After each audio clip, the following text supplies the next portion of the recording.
आपण नाटक पाहतो, काही चित्रपट पाहतो, त्यामध्ये काही ॲक्टर असतात, काही ॲक्ट्रेस असतात, काही खलनायक असतात आणि काही सपोर्टिव्ह ॲक्टर पण असतात.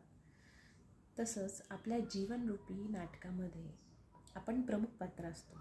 आपल्याला काही सपोर्टिव्ह ॲक्टर पण येतात, काही खलनायक पण येतात, सगळे येतात आपल्यासाठी. पण ह्या नाटकामध्ये आपल्यासोबत जे सपोर्टिव्ह ॲक्टर असतात की कधीकधी खूप काही छोट्याशा कामासाठी येतात. म्हणजे आपल्याला हवं असतं की त्या व्यक्तींनी आपल्यासोबत राहावं, शेवटपर्यंत, नाटक संपेपर्यंत राहावं. पण तसं नसतं ना. काही काही ॲक्टर्स म्हणजे काही काही व्यक्ती ह्या थोड्या वेळासाठीच आपल्याला काहीतरी शिकवण्यासाठी आलेले असतात. मग काही आठवणी त्या देऊन जातात आपल्याला. आपण त्यांचाच विचार करत बसतो की अरे हे राहायला पाहिजे होते आपल्यासोबत, पण ते राहत नाही कारण त्यांचं काम पूर्ण होतं आणि ते चालल्या जातात. मग अशा वेळी आपला जीव गुंतून बसतो त्यांच्यामध्ये. आपलं मन वळत नाही, डायवर्ट होत नाही. असतात ना आपले मित्रमैत्रिणी असतात जे कालानुरूप मागे पडतात. काही व्यक्ती असतात जे आपले आईवडील म्हणा, काका काकू म्हणा, मामा मामी म्हणा, मावशी वगैरे कोणीही असो. कधी कधी अनोळखी पण असतात की जे आपल्याला भरपूर काही देऊन जातात आणि आपल्याला असं वाटतं की त्यांनी थांबावं आपल्यासोबत. पण त्यांचा काळ हा थोड्याशा वेळासाठीच असतो आणि भरपूर काही देऊन जातात ते आपल्याला. आणि ते ज्यावेळेस निघून जातात त्यावेळेस आपल्याला खूप वेळ जातो त्यांच्या आठवणींमधून बाहेर पडायला. कारण ह्या जगामध्ये कोणाचीच आपण गॅरंटी देऊ शकत नाही. आपण स्वतःची तर देऊच शकत नाही ना, समोरच्याची देऊ शकतो ना, आपल्या नातेवाईकांची देऊ शकतो ना, आपल्या पार्टनर्सची देऊ शकतो ना, आपल्या मुलाबाळांची देऊ शकतो. कोण किती वेळ आपल्यासोबत राहील, कोण किती वेळानंतर आपल्याला सोडून निघून जाईल.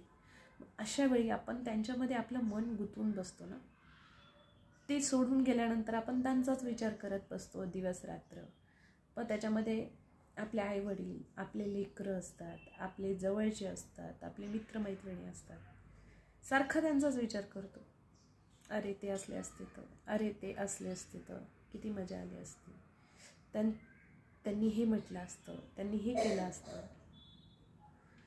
पण जाणारे निघून जातात, मागे राहून जातो आपण. मग मन डायवर्ट कसं करायचं, मूव्ह ऑन कसं व्हायचं? सगळ्यात छान उपाय, ज्या ज्या वेळी त्यांची आठवण येते ना त्या त्यावेळी भगवंताचं नाव घ्यायचं. श्रीकृष्ण श्रीकृष्ण, राधा राधा, ओम नमः शिवाय, जगदंब जगदंब, तुम्हाला जे आवडेल ते. कारण ज्या ज्यावेळी त्या व्यक्तीची आठवण येते किंवा त्या परिस्थितीची आठवण येते, त्यांची आठवण येते, त्या त्यावेळी हे जे शब्द असतात, हे जे नामस्मरण असतं ते आपोआप आपल्याला त्याच्यापासून डायवर्ट करतं आणि आपल्याला सहज होऊन जातात त्या गोष्टी त्यांना विसरण्यासाठी. कारण जाणारे जातात पण आपल्याला तर राहावं लागतं ना. सगळे जबाबदाऱ्या, सगळे कर्म करावं लागतात. म्हणून गुंतून राहू नका, मूव्ह ऑन व्हा. कोणाचंच आपण सांगू शकत नाही, ना आपल्या व्यक्तींचं ना आपलं. आपण किती वेळ इथे राहू ह्या नाटकामध्ये. त्यामुळे नामस्मरण करत राहा आणि जे सोडून गेलेत त्यांना विसरा. जे तुमच्यासोबत आहे त्यांच्यासोबत राहा, आनंदात राहा आणि त्याच्याशी कनेक्टेड राहा.